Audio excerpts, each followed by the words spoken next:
Say two people are walking down the street and they bump into each other. They'll just shake it off and walk on. Sometimes that happens with molecules too. They just bounce off each other and that's that. But what if two people were to bump into each other, and during that collision, one person's arm got severed and reattached to the other person's face? Now that sounds really weird, but it's similar to one of the many ways that molecules can react with each other. Two molecules can join and become one.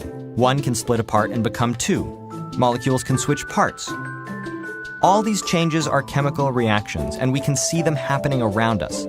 For example, when fireworks explode, or iron rusts, or milk goes bad, or people are born, grow old, die, and then decompose. But chemical reactions don't just happen willy-nilly. Everything has to be right. First, the molecules have to hit each other in the right orientation. And second, they have to hit each other hard enough, in other words, with enough energy. Now, you're probably thinking that a reaction just happens in one direction and that's it.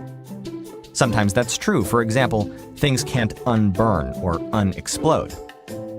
But most reactions can happen in both directions, forward and reverse. There's no reason that our face arm guy can't bump into armless girl, reattaching that arm back to its original socket. Now let's zoom out a bit.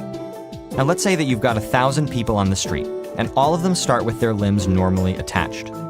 At the beginning, every collision is a chance for person A to transfer an arm to person B's face. And so at the beginning, more and more people end up with arms attached to their faces or arms missing. But as the number of people with arm faces and missing arms grows, collisions between those people become more likely. And when they bump into each other, guess what? Normal appendage people are reproduced. Now, the number of limb transfers per second forward will start high and then fall, and the number of limb transfers per second backward will start at 0 and then rise.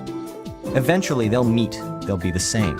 And when that happens, the number of people in each state stops changing, even though people are still bumping into each other and exchanging limbs.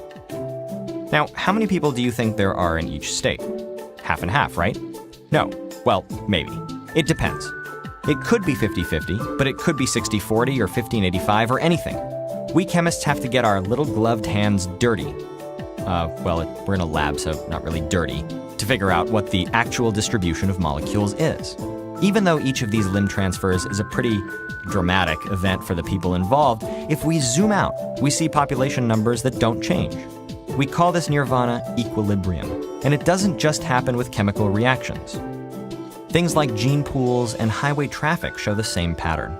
It looks pretty still from 30,000 feet, but there is lots of crazy stuff happening on the ground. You just need to zoom in to see it.